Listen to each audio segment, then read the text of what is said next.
देखो हमने कल जो है वो स्ट्रिंग वाले सारे क्वेश्चन देखे एक बार, किस प्रकार से जो है स्ट्रिंग में टेंशन निकालने के लिए, एक्सेलेरेशन निकालने के लिए हमसे वो पूछ सकता है, ठीक है ना। हमने बहुत सारे क्वेश्चंस बनाए, बहुत सारे क्वेश्चंस देखे, कोई दिक्कत वाली बात।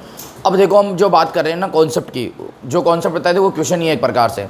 थोड़े से और कॉन्सेप्ट उसके अंदर जो है, वैसे तो लगभग पूरा हो गया, सारा कर सकते हो, लेकिन मैं एक बार पुली का भी अलग से आपको बता देता हूँ एक बार, है ना, जो पुली होती है उसका कॉन्सेप्ट, ठीक है। चलो देखो अब हमारे पास में कॉन्सेप्ट ये है कि हमारे पास में ना वो पुली दे दिया। बताओ क्या दे दिया बेटा? पुली। पुली क्या होती है वो आप जानते हो बेटा, घिरनी टाइप की होती है, जहाँ से अभी जैसे कि पुराने ज़माने में भी कुएं में से पानी निकालते थे तो एक घिरनी लगा देते ऊपर, उसको हम क्या बोलते हैं बेटा? पुली बोलते हैं, ठीक है। और जैसे कि मान लो चेन घूमती है ना, चक्का बोलते हैं, वो भी एक तरह से पुली टाइप का ही होता है ना। क्या होता है? पुली टाइप का, बस उसमें वो इस प्रकार से जो है दांत टाइप से निकले रहते हैं। बाकी पुली जो होती है बिल्कुल क्या होती है? स्मूथ होती है, प्लेन होती है, ठीक है। ये मान के चल रहे हैं कि ये जो पुली है ना ये फ्रिक्शन लेस है। बोलो पुली क्या है? Friction less. आपके सिलेबस में फ्रिक्शन लेस की है, मतलब कि उसकी नहीं है बेटा, विथ फ्रिक्शन की नहीं है, ठीक है। अब आप ये समझो बात को प्यारे बच्चों कि इस पुली में से क्या है कि कोई स्ट्रिंग लगा रखे हैं, इस प्रकार से ये स्ट्रिंग है और इधर कोई मास अटैच कर रखे हैं, जैसे कि से दैट M1 और से दैट M2, ठीक है बेटा। बोला हुआ है कि जो M1 है ना वो ज़्यादा है किससे बेटा? M2 से। अब मुझे एक बात बताओ, ये यहाँ पर जो है ये क्या है बेटा? स्मूथ है, यानी कि यहाँ पे जो फ्रिक्शन की वैल्यू है ना प्यारे बच्चों वो कितनी है? 0 है। बोलो अरे फ्रिक्शन की वैल्यू कितनी है? 0 है। अब जब फ्रिक्शन की वैल्यू 0 है प्यारे बच्चों, तो बताओ नीचे क्या लगेगा? M1G, इधर क्या लगेगा? T। क्या गलत बोला? इधर क्या लगेगा? बोलो बेटा M2G, और इधर क्या लगेगा? T इसलिए लगेगा क्योंकि ये स्ट्रिंग सेम है। मैंने बोला था स्ट्रिंग अगर अलग अलग हो तो टेंशन क्या लगती है बेटा? अलग अलग, और बीच में से भी टच हो तो अलग अलग लगती है, लेकिन शर्त यह है कि वो फ्रिक्शन पे होनी चाहिए। यहाँ टच तो है लेकिन फ्रिक्शन पर नहीं है, टच तो है लेकिन फ्रिक्शन पर नहीं है। क्या प्यारे बच्चों मेरी बात समझ आ रही है सब बच्चों के? क्लियर है? कोई डाउट? अब इसकी इक्वेशन कैसे बनाएंगे बेटा? ये सिस्टम है ना, नीचे आ रहा है, ये सिस्टम कहाँ जा रहा है? ऊपर जा रहा है। बोलो ना यार। अब सुनो, नीचे आ रहा है तो इसकी इक्वेशन कैसे बनाएंगे बताओ? इसका अगर मैं बात करूँ तो बताओ कौन सा फोर्स ज़्यादा है? M1G compare to T। तो बताओ क्या होगा? More value M1G minus T equal to M1A, equation number 1। बोलो ना यार, आसान है, कोई डाउट वाली बात नहीं है। अगर हम इसकी बात करें बेटा, इस वाली की इक्वेशन बनाने की बात करें तो बताओ ये कहाँ जा रहा है? ऊपर जा रहा है। तो दोनों में से कौन ज़्यादा है? T और T ज़्यादा है, T माइनस। बोलो बेटा क्या हो जाएगा? M2G will be equal to, बोलो क्या हो जाएगा? M2A। इक्वेशन नंबर क्या हो जाएगी? सेकेंड। अब फर्स्ट और सेकंड को सॉल्व कर लो। अननोन जो है ना वो T और A है। बताओ अननोन क्या है यहाँ पर? T और A। फर्स्ट और सेकंड को सॉल्व करके हम क्या निकाल लेंगे? T और A निकाल लेंगे। सर सॉल्व करो ना। प्यारे बच्चों में सॉल्व इसलिए नहीं कर रहा क्योंकि हम तो न्यूमेरिकल में करेंगे ना, यहाँ तो मैं कॉन्सेप्ट सिखा रहा हूँ आपको, है ना बेटा। क्योंकि न्यूमेरिकल में तो ये क्या आएगी? वैल्यू आएगी। बताओ क्या आएगी? वैल्यू। वैसे तो एक काम करो, दोनों इक्वेशन को जोड़ दो आप, यहाँ से एक्सेलेरेशन निकल जाएगा क्योंकि -T से T क्या हो जाएगा? खत्म हो जाएगा। तो क्या निकल जाएगा बताओ बेटा? एक्सेलेरेशन। बताओ ना क्या निकल जाएगा? एक्सेलेरेशन। अच्छा, एक्सेलेरेशन निकालने की ट्रिक बता दूँ क्या एक यहाँ पे? ठीक है ना। टेंशन तो फिर अलग तरीके से निकलेगी एक्सेलेरेशन निकालने की, क्योंकि टेंशन का तो मेथड से निकालना। किससे निकालना? मेथड से। लेकिन मैं एक बात बताऊँ, एक्सेलेरेशन निकालने से हमें बहुत ज़्यादा फायदा हो जाएगा। क्या फ़ायदा हो जाएगा? फिर हमारी एक ही इक्वेशन से काम हो जाएगा। जैसे मान लो दूसरी बनाने की जरूरत ही नहीं है, पहली बना लो, एक्सेलेरेशन की वैल्यू पुट कर दो, T की वैल्यू निकल जाएगी। बोलो ना यार। तो एक्सेलेरेशन का यहाँ फॉर्मूला होता है पुलिंग फोर्स। बोलो क्या? Pulling force divided by total mass. बोलो क्या लिखा मैंने? Pulling force divided by total mass. ये एक फॉर्मूला होता है एक्सेलेरेशन का पुली के अंदर। किसके अंदर? पुली के अंदर। अरे ये फॉर्मूला नहीं, सॉरी, इट इज़ ट्रिक। ये फॉर्मूला नहीं है, ये क्या है बेटा? ट्रिक है। बताओ एक्सेलेरेशन क्या करेंगे हम? Pulling force divided by total mass. अब मैं एक बात बताऊं, क्या यहाँ टोटल मास में तो आपको दिक्कत नहीं आएगी, क्योंकि आप बोलोगे सर इधर M1 है, इधर क्या है? M2, तो ये M1 प्लस क्या हो जाएगा? M2। लेकिन पुलिंग फोर्स कैसे निकालोगे? पुलिंग फोर्स का मतलब है नेट कितने फोर्स से उसको खींचा जा रहा है, नेट कितने फोर्स से उसको खींचा जा रहा है। तो पुलिंग फोर्स कैसे निकालना आप मैं बताता हूँ आपको। जिस साइड में स्ट्रिंग जा रही है ना, जिस साइड में क्या हो रही है? स्ट्रिंग जा रही है, उधर के mg में से पीछे का mg माइनस कर देना, पुलिंग फोर्स निकल जाएगा। उधर के जिधर स्ट्रिंग जा रही है उधर के mg में से कौन सा माइनस कर देना? पीछे का mg माइनस कर देना। एक बात बताओ, ये नीचे आ रही है ना, तो इधर क्या हो जाएगा? M1G, इसमें से पीछे का क्या माइनस हो जाएगा? M2G। ये पुलिंग फोर्स आ गया आपका। बोलो क्या आ गया बेटा? Pulling force. तो यहाँ से अब देखो एक्सेलेरेशन कितना आ गया हमारे पास में? M1 minus M2, M1 plus M2, और ये क्या हो जाएगा? G। बताओ ना प्यारे बच्चों, आपको समझ में आई कि नहीं है यार बात? कोई डाउट है क्या इसके अंदर? कोई समस्या नहीं है? क्लियर है? आराम से कर लोगे, कोई दिक्कत वाली बात नहीं है। प्यारे बच्चों, आप बड़े आराम से ये देख सकते हो, ट्रिक भी नहीं लगाओ तो दोनों इक्वेशन को भी आप बड़े आराम से क्या कर सकते हो बेटा, सॉल्व कर सकते हो, बिल्कुल आराम से सॉल्व कर सकते हो, कोई समस्या नहीं है। बताओ क्लियर हो गया बेटा, कोई समस्या नहीं है। आप ये समझो कि इसके अंदर है ना कुछ पैटर्न और दे दें, मैं सारे पैटर्न बता रहा हूँ आपको कि कैसे कैसे जो है वो क्वेश्चन आ सकते हैं। मान लो आपको ऐसा पैटर्न दे दे कि इस प्रकार से है और यहाँ पर है ना, यहाँ पर पुली लगा रखे हैं, ये यहाँ पर पुली लगा रखे हैं, ठीक है, यहाँ पर कोई मास अटैच है, ये है बेटा m1, बोलो क्या है m1, और इधर से ये पुली जा रही है और इधर जो मास है ना वो क्या है बेटा m2 है, वो तो इधर मास क्या है m2 है, ठीक है। ये बोल रहा है कि ये जो सिस्टम है ना वो a एक्सीलरेशन से इधर आ रहा है, ये सिस्टम क्या आ रहा है a एक्सीलरेशन से इधर आ रहा है, बोलो ना यार बेटा। अब एक बात बताओ, ये बोल रहा है कि यहाँ t और a बताओ, आप बोलो क्या बताओ, t और a बताओ, क्या बनानी पड़ेगी इक्वेशन, क्या बनानी पड़ेगी इक्वेशन। बोलो कि ये एंगल एल्फा है और ये एंगल कितना है बीटा है, ये क्वेश्चन में दे रखा है, ये एंगल कितना दे रखा है एल्फा, ये कितना दे रखा है बीटा, ये m1 मास है और ये क्या है m2 मास है। ए एक्सीलरेशन से सिस्टम कहाँ आ रहा है नीचे, तो इसका मतलब ए एक्सीलरेशन से किधर जा रहा है ऊपर जा रहा है। अरे यार ए एक्सीलरेशन से नीचे आ रहा है तो ए एक्सीलरेशन से क्या जाएगा ऊपर जाएगा। बोल रहा है टी और ए बताओ। प्यारे बच्चों बहुत आसान है, बहुत आसान है। क्या करना है, लोड ही नहीं लेना है। मैं आपको बताऊं कैसे करेंगे हम, बिल्कुल देखो मैं बता रहा हूं आपको कैसे करेंगे। देखो इसको करने का एक तरीका है, पूछो क्या। एक तो आपको ए डायरेक्ट ट्रिक से निकाल लो, पहले तो मैं इक्वेशन बना देता हूं, चलो क्या बना देता हूं बेटा। अब मैं एक बात बताऊं, बार बार प्रैक्टिस से ना अपनी कैलकुलेशन को कर लो स्ट्रॉन्ग।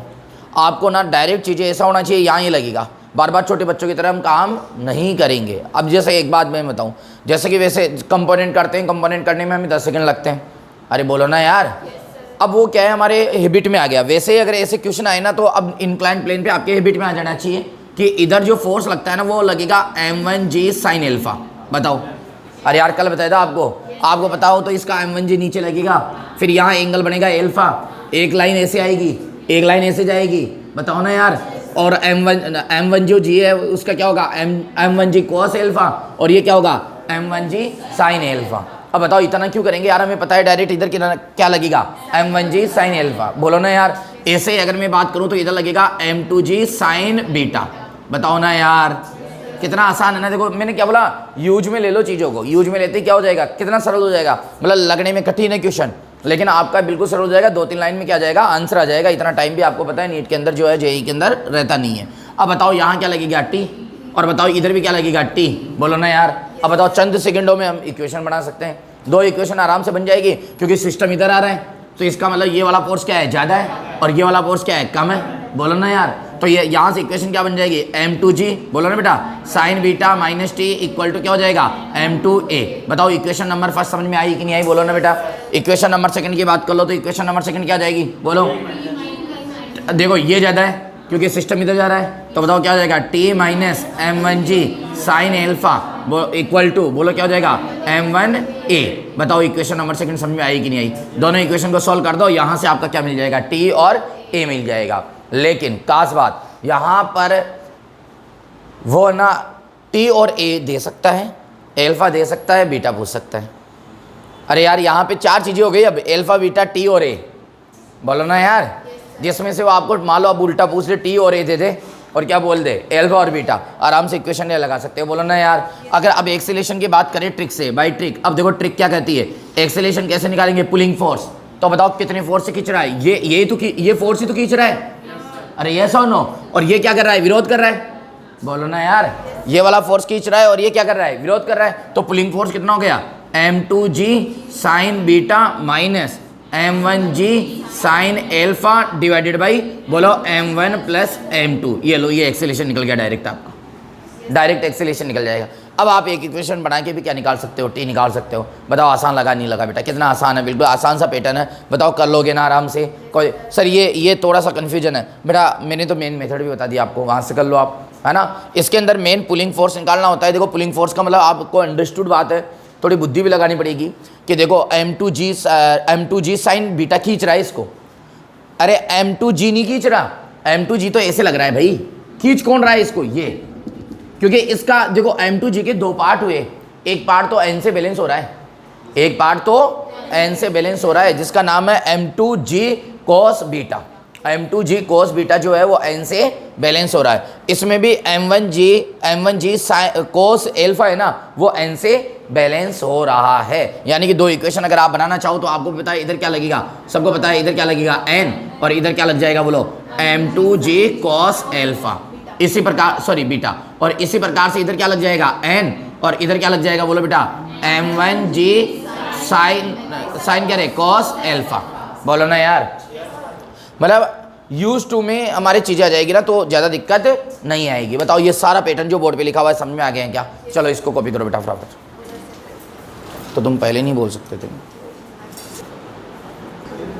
एक सुनो बेटा, इसी में देखो कुछ और टाइप देख लो, कुछ और टाइप आ रहा है। जैसे कि मान लो ये आपके पास टेबल आ जाए इस प्रकार से, जो है यहाँ पे कोई बॉक्स रखा हुआ है, ये एक स्ट्रिंग है और ये दूसरा बॉक्स है ना बेटा।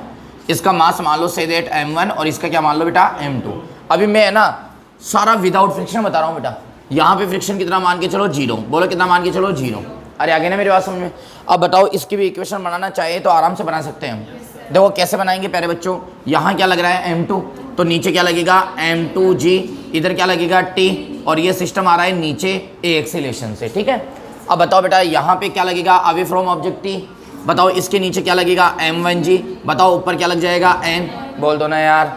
हालांकि ये हमारे के T और A में काम में नहीं आएगा, हमें निकालना है T और A। ये N और MG T और A में काम में नहीं आएगा। फिर बोलोगे सर ये N और MG हम बार बार निकालते क्यों हैं, इनका क्या लॉजिक है? तो बेटा N और MG फ्रिक्शन में काम में आएगा हमारे। किस में काम में आएगा? जब फ्रिक्शन फोर्स वगैरह लगेंगे ना तो वहाँ पे हम स्टडी करेंगे। तो बेटा ना तो ये ऑब्जेक्ट ऊपर जा रहा है ना कहाँ जा रहा है नीचे, तो N इक्वल टू MG, तो ये तो क्या हो जाएगा बैलेंस, इससे कोई लेना देना भी नहीं है। मैंने तो ऐसे बता दिया आपको, ठीक है। यहाँ आ जाओ इसकी इक्वेशन बनाओ बेटा। M2G क्या है, ज़्यादा है, तो बताओ क्या हो जाएगा M2G minus T equal to M2A।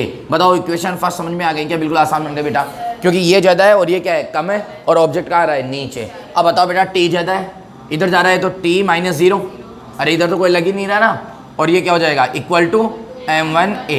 ये किसकी इक्वेशन बन गई? Equation number 2। बताओ कितना आसान हो गया बेटा, बोल दो ना यार, कोई दिक्कत वाली बात नहीं है, कंप्लीट है। अब सुनो मेरी बात को ध्यान से। इसी प्रकार से बेटा अगर आपके पास में आ जाए, जैसे कि मान लो इस प्रकार से आ जाए कि ये एक मेज है और यहाँ पर एक आपको ऑब्जेक्ट दे रखा है जिसका मास है M1, यहाँ एक पुली लगा रखा है, यहाँ एक पुली। यार मैं एक बात बताऊँ कि आप वो तरह तरह से चेंज कर सकता है, तरह तरह से चेंज कर सकता है, लेकिन मैंने आपको पैटर्न ऐसा सिखा दिया कि कोई समस्या नहीं है कि कैसे भी पैटर्न दे दे। अब वो स्ट्रिंग बांध के ना इसको ऐसे कर रहा है, ये नीचे जा रहा है ना, इसका मास बोल दिया कि M2 है, ये ऐसे जो है वो नीचे है, यहाँ पे इसका मास क्या है बेटा M3 है। बोल रहा है पूरा सिस्टम A इधर आ रहा है, तो मतलब ये भी A से इधर जा रहा है, मतलब ये भी A से ऊपर जा रहा है। बोलो ना यार। बोल रहा है कि बताओ यहाँ पर आप है ना T और A बताओ, तो यहाँ पर T1 पूछेगा, T2 पूछेगा और A पूछेगा, क्योंकि आपको पता है स्ट्रिंग कितनी है, 2 है, 2 स्ट्रिंग है, तो बताओ टेंशन भी कितनी आएगी, 2 आएगी। बोल दो ना यार बेटा।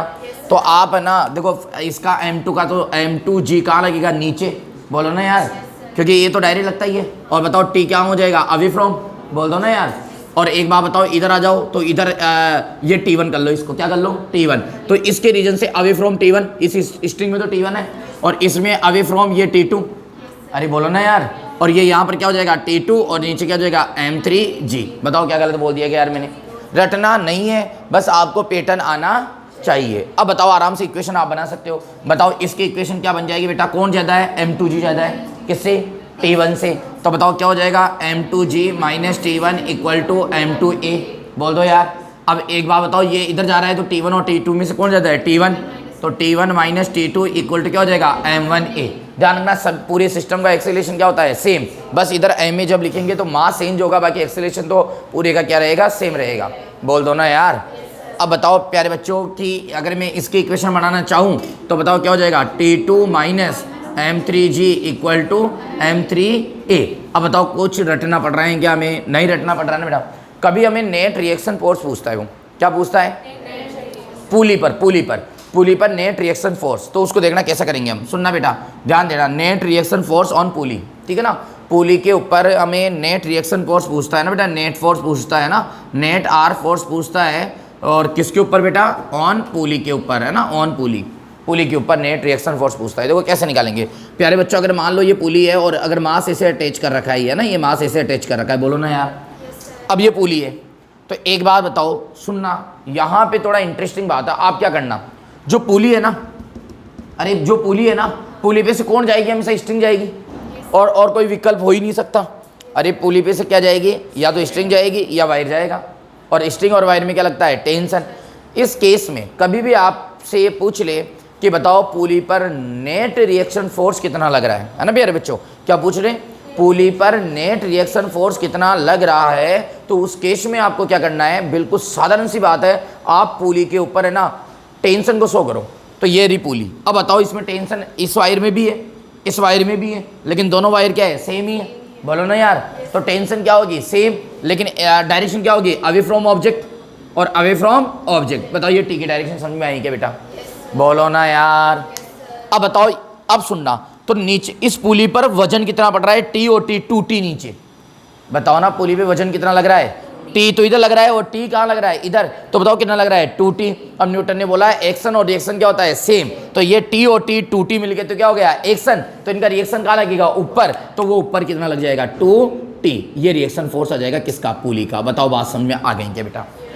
यानी कि टी की वैल्यू निकाल के उसको क्या कर दो? डबल कर दो। अब टी की वैल्यू सर यहाँ से कैसे निकालेंगे? अरे भाई यहाँ से निकाल लो ना, टी की वैल्यू तो निकालना सिखा ही रखा है, तो उसको क्या कर दो? डबल कर दो। डबल करते बताओ क्या जाएगा? बोल दो यार, नहीं आई बात समझ में? अच्छा एक बात बताओ, टी और टी को मैंने 2T क्यों कर दिया? क्योंकि दोनों जो टी है वो वेक्टर क्वांटिटी है सर। टेंशन फोर्स, फोर्स कोई सा भी हो वेक्टर है, बोलो ना यार। अब एक बात बताओ, फोर्स जब वेक्टर क्वांटिटी है तो अब इनको कैसे जोड़ूंगा मैं? नेट फोर्स निकालना है, टी नीचे लग रहा है, टी नीचे लग रहा है, नेट कैसे निकालते हैं? नेट निकालने का तरीका मैंने पहले पूर्व में आपको समझा रखा है। एक ही डायरेक्शन में आए तो दोनों को सीधा जोड़ दो, अपोजिट आए तो मोर वैल्यू में से लेस वैल्यू माइनस कर दो, नेट आ जाएगा। मैंने बोला अगर किसी एंगल पे आए तो फॉर्मूला लगा दो √a² + b² + 2ab cos theta. मैंने बोला था 90 डिग्री पे दो फोर्स आ जाए तो फॉर्मूला लगा दो √a² + b²। बताओ सारा समझा रखा है यार, सिखा रखा है। बताओ बताऊंगे दोबारा बताने की आवश्यकता है, या जो मैं बोला समझ में आ गया? सर वैसा कोई एग्जांपल बता दो ना, एक बार समझ में आ जाए। बिल्कुल ठीक है। अब देखो, मान लो हमारे पास में वही ये मेज दे दी है ना बेटा, और यहाँ पर वही पुली दे दी। बोलो क्या दे दी बेटा? ये पुली दे दी। एक है ना ऑब्जेक्ट इधर लगा हुआ है और एक है ना ऑब्जेक्ट नीचे लटका हुआ है, ठीक है। अब बताओ पुली पे बोल रहा है नेट रिएक्शन फोर्स कितना है? बोलो पुली पर नेट रिएक्शन। तो मैंने क्या बोला? पुली देखो, पुली पे जितनी भी आसपास स्ट्रिंग दिख जाए उनमें क्या लगा लो? टेंशन लगा लो। क्या लगा लो? टेंशन। तो पुली के रेस्पेक्ट में क्या होगी? Away from. बोलेंगे सर आप तो इधर, अरे वो तो मैं इस ऑब्जेक्ट के रेस्पेक्ट में लगा देता। आपको ये देखना है, मैंने आपको बता रखा है टेंशन के अंदर टेंशन की जो डायरेक्शन होती है वो क्या होती है? अवे फ्रॉम ऑब्जेक्ट होती है। क्या होती है? अवे फ्रॉम ऑब्जेक्ट होती है। क्या मेरी बात समझ में आ रही है क्या यार आपके? अवे फ्रॉम ऑब्जेक्ट होती है। तो बेटा हमारे लिए ऑब्जेक्ट कौन है? पुली है। तो पुली से अवे फ्रॉम और पुली से अवे फ्रॉम। अब बताओ ये टी और टी वजन पड़ रहा है किस पे? पुली पर। तो इनका क्या लगेगा? रिएक्शन। लेकिन पहले तो आप ये देखो ना नेट एक्शन कितना है। आप हमेशा क्या निकाल लो? नेट एक्शन लगा निकाल लो, और उसका उल्टा क्या हो जाएगा बेटा? उल्टी डायरेक्शन हो जाएगी उसकी। मतलब आपसे ये पूछ ले, रिएक्शन फोर्स पूछ ले, रिएक्शन फोर्स हमेशा क्या निकालना है? कैसे निकालना है? एक्शन फोर्स निकाल लो, वही क्या है? Reaction force. वैल्यू क्या है? वही। और डायरेक्शन नेट रिएक्शन फोर्स निकाल लो उसके जस्ट अपोजिट। अब नेट रिएक्शन फोर्स कैसे निकालेंगे? अब बताओ दोनों 90 डिग्री पर है। बोलो किस पर है? 90 डिग्री। तो 90 डिग्री पर है तो बेटा इनका नेट जोड़ने के लिए क्या करेंगे? √a² + b² का फॉर्मूला लग जाएगा, और डायरेक्शन क्या होगी? बीच में से चल जाएगी। अरे बोलो ना यार, इनके पैरेललोग्राम लो से बताऊं क्या? अरे यार जैसे करते थे ना, मैंने बोला था ना ये दो वेक्टर हैं, ए वेक्टर और ये कौन सा वेक्टर है? बी। इनको जोड़ेंगे तो इनको जोड़ने का तरीका क्या है? वेक्टर को मैंने बोला था इसके पैरेलल लाइन बनाओ और इसके पैरेलल लाइन बनाओ। ये डायगोनल, ये डायगोनल किसको रिप्रेजेंट करेगा? इनके सम को। और इसका आंसर क्या होगा? a² + b²। क्या गलत बोला क्या यार मैंने बोला था आपको किसी एंगल पर हो, ऐसे किसी एंगल पर हो, ये क्या है? ए वेक्टर और ये क्या है? बी वेक्टर, और ये थीटा है। अब इनको जोड़ना है, इनको क्या करना है? जोड़ना है। तो इनके लिए फॉर्मूला क्या था? √a² + b² + 2ab cos theta. क्या गलत बोला क्या यार मैंने? तो बताओ, और डायरेक्शन कैसे निकालेंगे? मैंने बताया था इसकी पैरेलल लाइन बना लो। मैंने बताया था इसके पैरेलल लाइन बना लो, और फिर ये डायगोनल को क्या कर दो? मिला दो। ये इसकी क्या हो गई? डायरेक्शन। और इसका फॉर्मूला क्या आता था? बोलो √a² + b² + 2ab cos theta. बोलो ना यार, सिखा नहीं रखा क्या मैंने? नहीं सिखा रखा। अब बताओ बेटा, अब यहाँ पर बताओ ये टी दोनों 90 डिग्री पे हो गया, तो नेट कैसे लगेगा इसका? ऐसे। तो बताओ नेट कितना हो जाएगा? √t² + t²। तो ये हो जाएगा t√2। बोलो क्या गलत बोल दिया क्या यार मैंने? बताओ ना बेटा। अब बताओ ये क्या हो गया? एक्शन। तो इतना ही क्या लगेगा? रिएक्शन। तो बताओ रिएक्शन किधर लगेगा? रिएक्शन इधर लग जाएगा। अरे बोलो ना यार, जस्ट अपोजिट डायरेक्शन। तो कितना आ जाएगा इसका आंसर, √2 और ये t। बताओ कितना सरल से क्वेश्चन है यार, कितना लॉजिक बेस है ना, कोई दिक्कत वाली बात नहीं है। चलो कॉपी करो बेटा। एक वो रोड वाला भी बता देता हूँ बेटा। एक रोड का जो सिस्टम है ना, इसमें थोड़ा सा अलग आता है, थोड़ी सी डिफिकल्टी आती है रोड वाले में, समझना आप है ना क्या क्या दिक्कत है बेटा। जैसे कि मान लो आपके पास है ना एक रोड दे दे बेटा, है ना, ये रोड दे दे। अब यहाँ थोड़ा सा समझना आप, ये थोड़ा डिफिकल्टी वाला है, इसको बड़े आराम से अपन समझा रहे हैं। देखो ध्यान दो बेटा, इस क्वेश्चन को बड़े प्यार से सोल्व करेंगे अपन। ये अच्छा क्वेश्चन है। देखो बेटा, ये ना एक रोड दे दिया आपको, ठीक है। इस रोड में ना यहाँ फोर्स लगा रहा है F। बोलो क्या लगा रहा है, F लगा रहा है। बोल रहा है कि जो इसकी लेंथ है ना वो क्या है, L है। इसकी लेंथ क्या है बेटा, L है, ठीक है। बोल रहा है कि इसका जो मास है ना पूरी रोड का, कंप्लीट मास है ना, टोटल मास बोल दूंगे मैं आपको। टोटल जो मास है ना बेटा, वो दे दिया हमें कैपिटल M। बताओ क्या दे दिया प्यारे बच्चों, कैपिटल M दे दिया। टोटल मास क्या दे दिया, कैपिटल M। अब समझना वो क्या करता है, वो हमें ना ऐसे बोलता है कि बताओ A से X डिस्टेंस पर, मतलब नाम दे देगा ना प्यारे बच्चों। जैसे ये क्या दे दिया A, और ये क्या नाम दे दिया B। बोलेगा कि A से X डिस्टेंस पर, A से X डिस्टेंस का मतलब हो गया, क्वेश्चन में गिवन करेगा, मतलब A से 2 सेंटीमीटर पे, ऐसे A से 3 सेंटीमीटर, कोई भी डिस्टेंस दे सकता है। टेंशन बताओ कितनी होगी, A से X डिस्टेंस पर टेंशन कितनी होगी। मतलब क्वेश्चन क्या पूछा है, क्वेश्चन पूछा है टेंशन बताओ। बताओ क्या बताओ बेटा, टेंशन फ्रॉम, बोलो बेटा A 8x मीटर। बताओ कितने मीटर बेटा, x मीटर। टेंशन निकालनी है। एक और चीज़ में बताऊं बेटा, रोड में भी अब सिंपल सी बात है, इसने टेंशन पूछी है तो रोड के अंदर भी, क्योंकि रोड भी तो एक वायर का ही पार्ट हो गया बेटा। अरे रोड बस केवल वायर, मोटा वायर मान लो वो रोड होगी। अरे मोटा वायर है वो क्या हो गई, रोड। और उसको खींचेंगे तो उसमें भी क्या आती है बेटा, टेंशन डेवलप होती है। कैसे सोल्व करेंगे, कैसे सोल्व करेंगे। क्वेश्चन क्या पूछा, टेंशन फ्रॉम A, मतलब A से 8x मीटर, मतलब A से x मीटर पे आप क्या बताओ, टेंशन बताओ। हमें कोई समस्या नहीं, हमें कोई समस्या नहीं है। सेम पैटर्न, मैंने क्या बोला, हमने जो पढ़ा है लगाना वही है, बस इसने पैटर्न चेंज कर दिया थोड़ा सा, और अपर लेवल पे ये बात कर रहा है, कोई बात नहीं है। आप ये मानो कि A से जो x डिस्टेंस है ना वो ये हो गई, बोल दो ये हो गई, ठीक है। अब यहां से ना आप एक काम करो, इसका टुकड़ा कर लो, टुकड़ा कर लो FBD में। अरे क्योंकि हमारे पास में अब दो ऑब्जेक्ट हो गए, एक तो ये वाला और एक ये वाला। हम नहीं कर रहे, इसने बोला ना x डिस्टेंस पर क्या निकालो, टेंशन। तो हमारे पास में अब ऑब्जेक्ट कितने हो गए, 2 हो गए, ठीक है ना, 2 ऑब्जेक्ट हो गए। एक तो ये वाला, देखो इसका FBD बना लिया मैंने, ये FBD। इधर क्या लग रहा है, F लग रहा है, और ये क्या हो गई, वही रोड है, बोलो ना यार। और ये क्या है बेटा, यहाँ पे ये वही दूसरी, इसका दूसरा वाला पार्ट है। बताओ ये यहाँ तक बात समझ में आ गई क्या, बोल दो यार, क्लियर है बेटा। अब मुझे एक बात बताओ, यहाँ क्या लग रही है, टेंशन लग रही है, यहाँ पे यहाँ टेंशन लग रही है, तो इसका मतलब ये किसकी तरह व्यवहार कर रहा है, वायर की तरह। अब मान लो बेटा इस पॉइंट पे टेंशन लग रही है, तो बाकी इधर का सारा पोर्शन किसका काम करेगा, ऑब्जेक्ट का। अगर इस पॉइंट पे टेंशन लग रही है तो ये इधर का बाकी सारा किसका काम करेगा, ऑब्जेक्ट का। अब बताओ टेंशन की डायरेक्शन क्या होती है, अवे फ्रॉम ऑब्जेक्ट। तो अगर मैं ऐसे लिख दूं तो क्या प्रॉब्लम है क्या यार आपको, अगर मैं इसमें ऐसे लगा दूं तो क्या प्रॉब्लम है क्या आपको, बोलो ना यार। अब आप ये देखो, इससे तो कुछ निकलना जाना नहीं, अब इसका तो कोई मीन ही नहीं रहा, अरे कोई मतलब ही नहीं है, क्योंकि यहाँ इक्वेशन बनाने के लिए हमारे पास में कुछ भी नहीं है। बोल दो ना यार, क्या मेरी बात समझ में आ रही है, पक्का समझ में आ रही है। मान लो ये ना A एक्सीलरेशन से जा रहा है, बताओ किससे जा रहा है, A एक्सीलरेशन से जा रहा है। बताओ क्लियर है बेटा, किससे जा रहा है। अब देखो इसका क्या बनाएंगे, अब देखो पैटर्न। अब वापस तुम बोलोगे अरे वाह सर ये तो वही चीज़ है, हाँ वही चीज़ है, बस थोड़ा सा क्वेश्चन का पैटर्न चेंज किया है। इक्वेशन बनाओ। अब बताओ ये रोड इधर जा रही है, तो तुम ही बताओ ना मेरे को, तुम ही बताओ ना कौन ज़्यादा है। लेकिन एक खास बात पूछो, क्या पूछो, क्या देखो टोटल मास है में, इसका मास नहीं पता, क्योंकि अब एक बात बताओ, जब इक्वेशन बनाएंगे तो more value minus less value equal to क्या करते हैं, MA। बताओ मास किसका लेते हैं, ऑब्जेक्ट का। कौन से ऑब्जेक्ट का, जो जिसका FBD बनाया, जो चल रहा है। बोलो ना यार, पूरे ऑब्जेक्ट का थोड़ी आता है, नहीं आता ना। अरे यार अगर इसकी इक्वेशन बनाएंगे तो मास भी किसका लेंगे, इसका। तो इसका मास मान लो लेट, अरे ओए कौन से कलर का चल गया, हाँ देखो इसका मास मान लो क्या, let mass is small m। बोल दो यार, क्या मान लो, स्मॉल m। पता नहीं है। अब हमारा एक और पॉइंट हो गया, स्मॉल m भी निकालना है। बोलो क्या निकालना है, तो हम इधर निकाल, अरे यार समझ में तो आ रहा है क्या, तो इधर निकाल देते। मैं क्या टॉपिक डाल रहा हूँ, बोलो टू फाइंड स्मॉल एम। बोलो क्या, टू फाइंड स्मॉल एम। बताओ प्यारे बच्चों कैसे निकालेंगे स्मॉल एम। देखो मैं क्या लिखूंगा, मैं क्या लिखूंगा कि एल लेंथ का मास है कैपिटल एम। बोलो ना यार। तो यूनिट लेंथ का मास कितना होगा, एम बाई एल।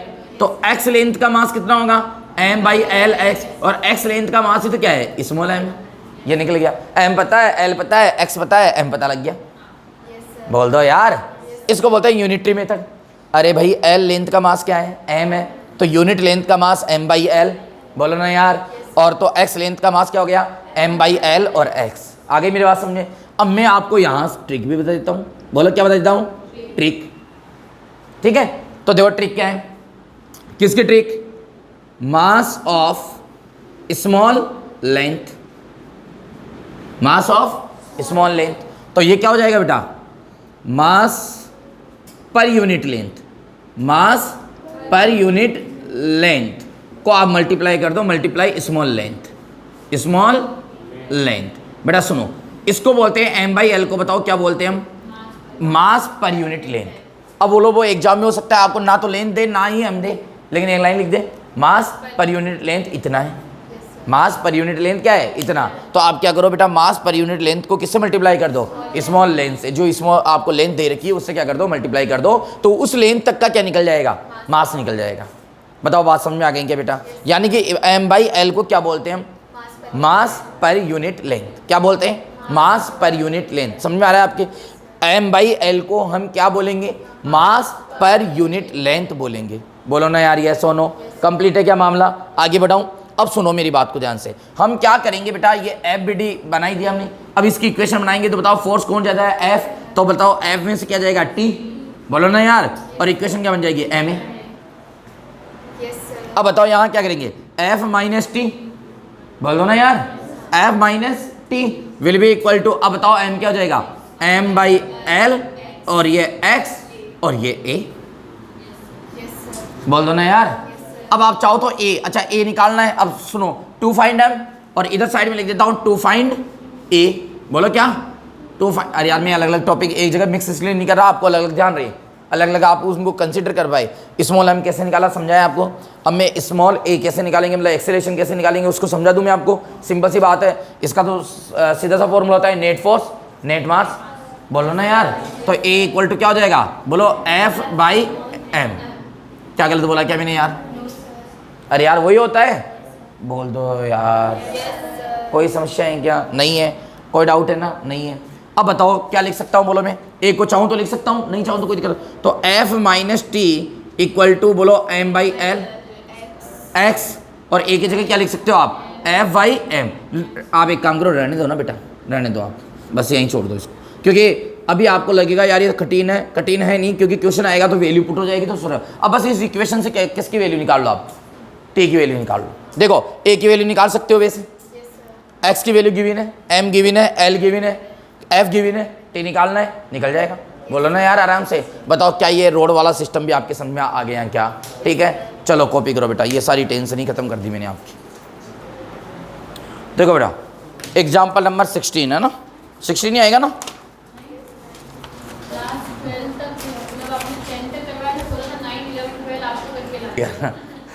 हाँ देखो चलो HW में ना आप 13 और 14 और लिख लो, ठीक है।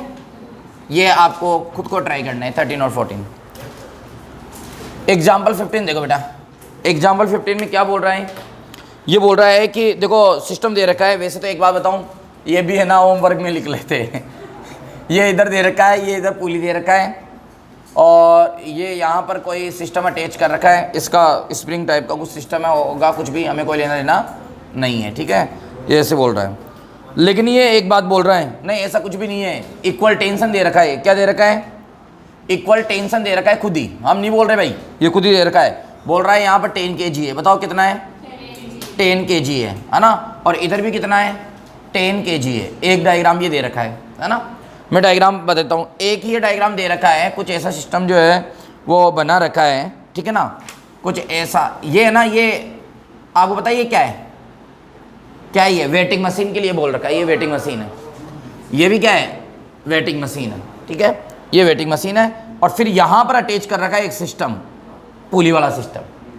ये क्या अटैच कर रखा है, पोली वाला सिस्टम 10 और ये 10, ठीक है। एक और बोल रहा है कि मान लो इसमें 3 क्वेश्चन दिए हैं अपने को ना, ये बोल रहा है कि ये इंक्लाइन प्लेन है और ये यहाँ पर है और ये वेटिंग मशीन है, यहाँ पर क्या है, वेटिंग मशीन, ये वेटिंग मशीन है ना। बोल रहा है कि अब इसको ना इस प्रकार से अटैच किया गया है, ठीक है, और इसका जो मास है ना वो 10 kg है। बताओ कितना है, 10 kg। इन सब सिस्टम में ये बोल रहा है द सिस्टम दे रखा है इक्विलिब्रियम में है सारी सिस्टम, मतलब मूव नहीं कर रहे हैं सभी सिस्टम। किसके अंदर है, रेस्ट के अंदर सारी सिस्टम है भाई साहब, है ना, तीनों डायग्राम में रेस्ट के अंदर है। If the spring balance is, देखो स्प्रिंग बैलेंस बोल रहा है कि स्प्रिंग बैलेंस जो रीड करता है वो न्यूटन में रीड करता है। किस में रीड करता है, न्यूटन में, यानी कि फोर्स को रीड कर रहा है। किसको रीड कर रहा है, फोर्स को, in newtons. What does it record in each case, मतलब इसमें रीडिंग जो आएगी ना वो क्या आएगी, कुल मिला के अपने को ये बोलना है कि इसके अंदर वजन कितना आएगा, यानी कि न्यूटन। न्यूटन क्या है, फोर्स।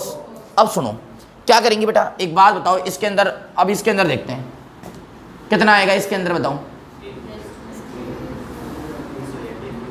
देखो इसकी रीडिंग कितनी आएगी, इधर कितना है 10 इंटू जी, यानी कि 100 न्यूटन। बोलो ना यार, कितना हो गया 100 न्यूटन, नीचे 100 न्यूटन ही तो फोर्स लगेगा। अब ये रीड किसको करेगा, ये रीड करेगा टेंशन को। अरे यार ये किसको रीड करेगा, टेंशन को रीड करेगा। ये अच्छा एक बात बताओ, सिंपल सी बात है, मैं एक बात बताऊं कि आपको किसको रीड करेगा, ये करता है एक्शन फोर्स को, सॉरी रिएक्शन को। बताओ किसको, रिएक्शन फोर्स को रीड करता है। हमेशा ध्यान रखना, कोई पूछ ले वेटिंग मशीन किसको रीड करती है, रिएक्शन फोर्स को, जो कि एक्शन फोर्स के इक्वल होती है। अरे यार मैं किसी वेटिंग मशीन पे खड़ा हो गया, मैं लगा रहा हूँ उस पर एक्शन और वो किस पे लगा रही है, रिएक्शन, तो उसको कितना फोर्स लगाना पड़ रहा है उसको मेजर करती है वो, रिएक्शन को मेजर करती है। किसको मेजर करती है, रिएक्शन को मेजर करती है, ये चीज़ ध्यान रखना। अब जैसे एक एक केस की बात कर लेते हैं, बड़ी इधर से चलते हैं। बेटा एक बात बताओ, यहाँ पर हमें पता है कितना लगेगा, ये एंगल दे रखा होगा ना बेटा कुछ ना कुछ, तो ये एंगल दे रखा है 30, कितना दे रखा है बताओ, क्या कितना लगेगा यहाँ पे, बोलो। ये बोलोगे 10, क्योंकि एम और जी, अरे एम जी और साइन 30, इधर ये लगेगा और इधर लगेगा टी। बोलो ना यार। अब सुनो मेरी बात को ध्यान से, सब बच्चे सुनना। तो एक चीज़, एक तरह से एक्शन क्या हो गई टी, तो रिएक्शन यहाँ पर क्या हो गया टी, तो मुझे टी की वैल्यू निकालनी है, वही तो रीड करेगी कौन। अरे यार बोलो ना यार, एक बात बताओ, इसको कितना वजन लगाना पड़ रहा है, टी के इक्वली तो लगाना पड़ रहा है। ये ना तो इधर आ रहा है ना इधर आ रहा है। सर क्या इक्वेशन नहीं बनाओगे, क्या जरूरत है, नहीं है, क्योंकि ना तो इधर आ रहा है ना इधर आ रहा है। इस केस में टी इक्वल टू क्या हो जाएगा 10 साइन 30। बोलो ना यार, तो टी इक्वल टू ये क्या हो जाएगा 100 और ये हाफ, बोल दो ना यार, तो ये कितना जाएगा 50 न्यूटन, यानी कि कितना को रीड करेगा भाई साहब 50, यानी कि इसकी जो रीडिंग आएगी वो 50 न्यूटन आएगी। क्या गलत बोला क्या यार मैंने, नहीं आई बात समझ, पक्का आ गई ना, कंफर्म है। अब इसी प्रकार से देखो, इधर क्या लग रहा है बेटा टी, इधर क्या लग रहा है टी, तो बताओ पूरी के एक्सपेरिमेंट में इधर क्या लगेगा टी और इधर क्या लगेगा टी, तो यहाँ क्या लगेगा 2t। अरे यार अभी समझाया था थोड़ी देर पहले। अब बताओ ये इसके यहाँ तक लाके छोड़ दिया ना मैं, अब बताओ ये किसको रीड करेगा, 2t को रीड करेगा, क्योंकि एक बात सुनो, इसको इस सिस्टम से कोई लेना देना नहीं है। ये यहाँ जो स्ट्रिंग जुड़ी हुई है ना, इससे मतलब है, तो यहाँ पर इस पे कितना लग रहा है 2t, तो बताओ ये एक तरह से उल्टा कितना लगाएगा 2t, तो ये रीड किसको करेगा 2t को रीड करेगा। किसको रीड करेगा, अब मुझे t निकालना है, वही क्या है, फिर डबल मल्टीप्लाई कर दूंगा। अब t निकालने के लिए इक्वेशन बनाने की जरूरत नहीं है, किसी भी एक से निकाल लो, क्योंकि ये सिस्टम किस में, रेस्ट में। तो बताओ इसका नीचे क्या हो जाएगा mg, तो ये 10 मल्टीप्लाई 10 क्या हो जाएगा 100।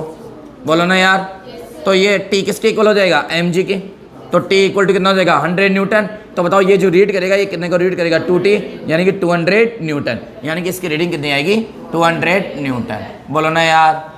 अब बताओ ऐसे इसका t निकाल लेना, इसका t निकाल लेना, ये t किसको रीड करेगा 2t को। बोल दो ना यार, बताओ कितना आसान है, बोलो कर लोगे क्या, कोई डाउट है क्या। नेक्स्ट क्वेश्चन देखो बेटा, क्वेश्चन नंबर कौन सा गया 15। क्या हुआ ना ना, ये तो एक तरह से वो वेटिंग मशीन है ना, तो वेटिंग मशीन तो पूरी। अब एक बात बताओ, इसको थोड़ा सा ऊपर कर लो, तो इसका लग कितना रहा है टी 2t तो लग रहा है इसका रीडिंग। अब ये एक मिनट डायग्राम में देख कैसे रखा है अपने को, ये भी तो इम्पोर्टेंट है ना। इसको क्या बोल रखा है, ये one weight a support, one weight इसका क्या दे रखा है, सपोर्ट के तौर पे दे रखा है। नहीं नहीं नहीं नहीं नहीं, देखो ये क्या है मेरे को दिखा नहीं सही तरीके से, इसका सिस्टम अलग है बेटा, सुनना थोड़ा सा ध्यान देना। ये ना क्योंकि वेटिंग मशीन कभी दो साइड से तो लगी नहीं सकती है ना, तो तभी तो मैंने बोला ना इसको दे कैसे रखा है। देखो सुनना, इसको ऐसे दे रखा ही है, इसको ऐसे दे रखा ही है।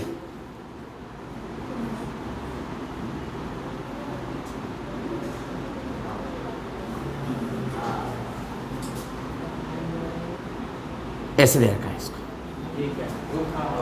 ये हुक है। ये तो इसलिए लगा रखा है कि ताकि इसको रोकने के लिए, मशीन को रोकने के लिए। अब इसका केवल, अब सुनो, ये मशीन तो यही है, अरे मशीन तो एक साइड से रीड करेगी, तो बताओ इसमें क्या लग रहा है टी, तो यहाँ भी क्या लगेगा टी, तो ये किसको रीड करेगा टी को, तो इसका आंसर कितना आएगा 100 ही आएगा। ये सिस्टम इसको रोकने के लिए कर रखा है इसने। अरे यार ये हुक दे दिया ना, इन सब में हुक है बेटा, यहाँ भी क्या है ये हुक है, और ये तो बना ही दिया था मैंने, ये हुक है।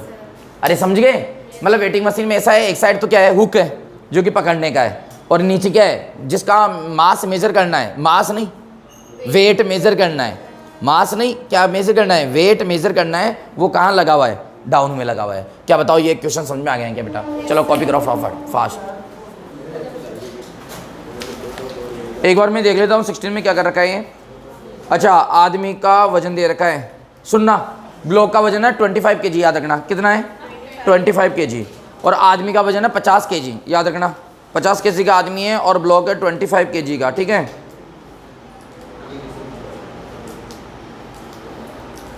अब ये बोल रहा है, अच्छा दो केस दे रखा है, सुनो, ये बोल रहा है कि यहाँ पर क्या है कि एक सरफेस है, पहाड़ होगा कोई, उसकी पहाड़ की चोटी इस तरीके से निकली हुई है ना इधर, ठीक है, वही सेम चीज़ है ना, इधर पहाड़ है, मतलब पहाड़ के ऊपर, अरे वो होता है ना नीचे से अटा हुआ रहता है, अपन जाके वहाँ पे फोटो शूट करते हैं, कार्यक्रम जो भी है। अब सुनो मेरी बात को ध्यान से, वो ऐसा कुछ सिस्टम है। यहाँ पर क्या है, यहाँ पर ये आदमी खड़ा है यहाँ पे, ठीक है ना, ये आदमी खड़ा है।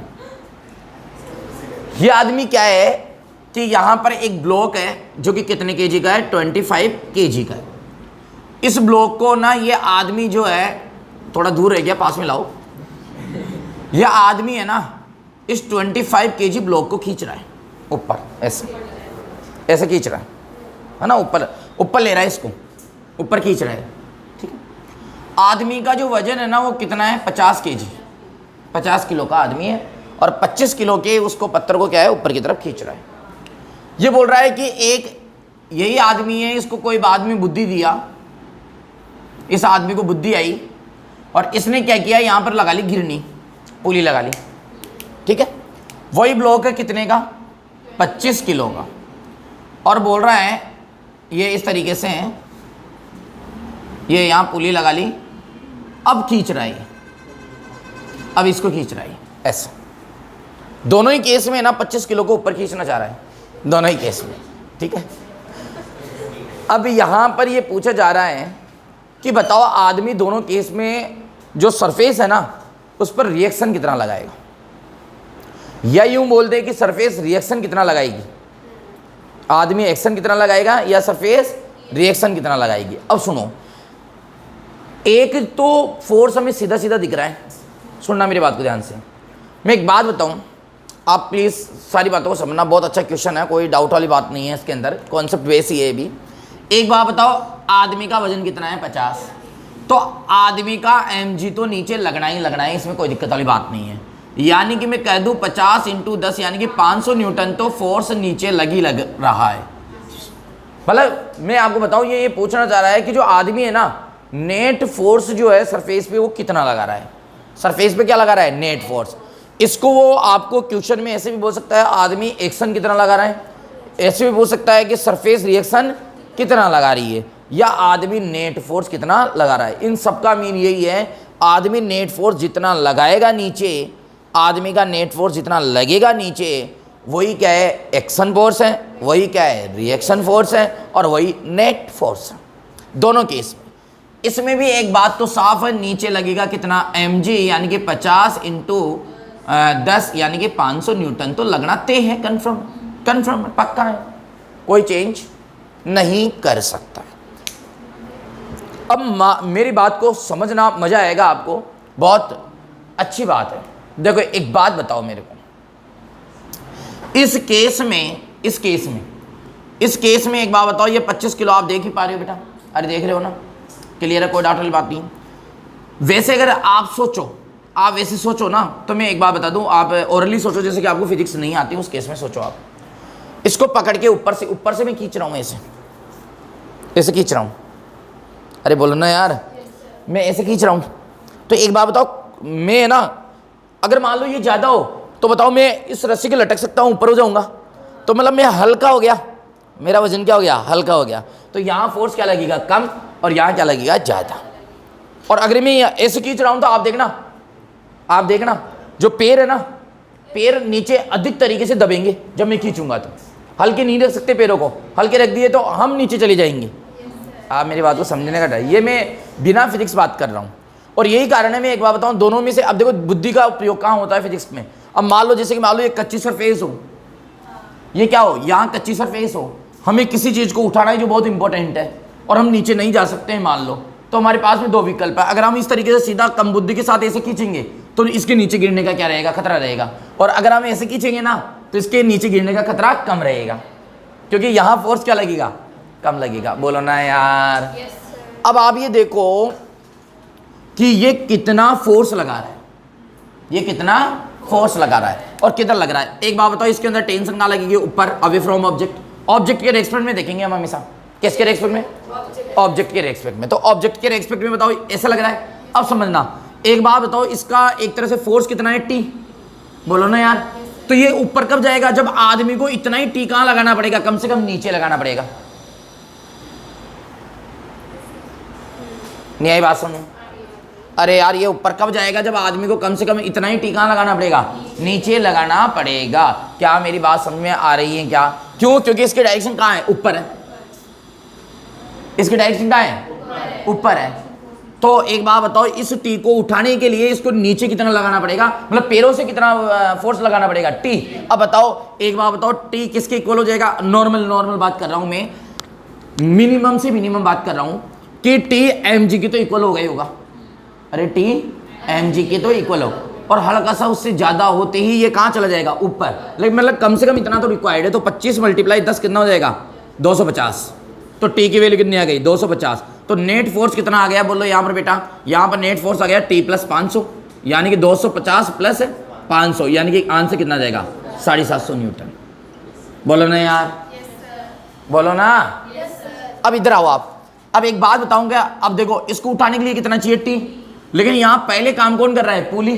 तो पुली बताओ, ये टी हो गया। अरे अवे फ्रॉम ऑब्जेक्ट, बोल दो ना यार। नहीं है बात समझ में? अब बताओ, इस टी को खींचने के लिए इसको फोर्स किधर लगाना पड़ेगा? इधर ऊपर लगा। अरे यार, खींचने के लिए तो टी कहाँ लगाना पड़ेगा? ऊपर। इसमें कहाँ लगाना पड़ेगा? नीचे लगाना पड़ेगा, पैरों से नीचे लगाना पड़ेगा। और इसमें कहाँ लगाना पड़ेगा? ऊपर। अब बताओ, टी कहाँ लग रहा है? ऊपर। और एम जी कहाँ लग रहा है? नीचे। तो बताओ एम जी कितना है यहाँ पर? 500। और टी कितना है यहाँ पर? 250। तो बताओ नेट कितना लग जाएगा नीचे? 250। बताओ क्या ये समझ में आई क्या बात? देखो कितना अंतर पड़ गया बेटा, 750 250। अब एक बात और पूछ रहा है इसमें, मान लो ये 700 न्यूटन सहन कर सकता है, तो बताओ कौन सी स्थिति में गिर जाएगा, कौन सी स्थिति में सेफ रहेगा? इसमें सेफ रहेगा, इसमें गिर जाएगा, क्योंकि ये अधिकतम 700 न्यूटन सहन कर सकता है। और ये कितना लगा रहा है? 750। और वैसे कॉमनली भी देख लो ना यार बेटा, आप खुद देखो, प्रैक्टिकली देखो ना। आप अगर किसी भी उसको खींचोगे ना बेटा, तो आपको अपने पैर दबाने पड़ेंगे नीचे, तब आप ऐसे खींच सकते हो। अदरवाइज आपने पैर हल्के रख लिए तो आप चले जाओगे कन्फर्म है। और आप ऊपर से खींच रहे हो ना, तो आप देखना आपके पैर उठने लग जाएंगे। अरे पैरों पे इतना वजन है नहीं। कई बार ऐसा होता है जब नहीं उठ रहा, वो नहीं उठ रहा तो अपन क्या करते हैं? लटक जाते हैं। लेकिन कैसे नहीं आएगा? झटका देते हैं, नीचे आता है। अरे बोलो ना यार, यानी कि हमारा उठाव कहाँ है? ऊपर की साइड में। मतलब हम सरफेस को ज़्यादा परेशान नहीं कर रहे हैं इस स्थिति में। बोल दो यार। क्या मेरी बात समझ में आ रही है क्या? ठीक है ना? तो ये कॉपी करो बेटा, ये आपका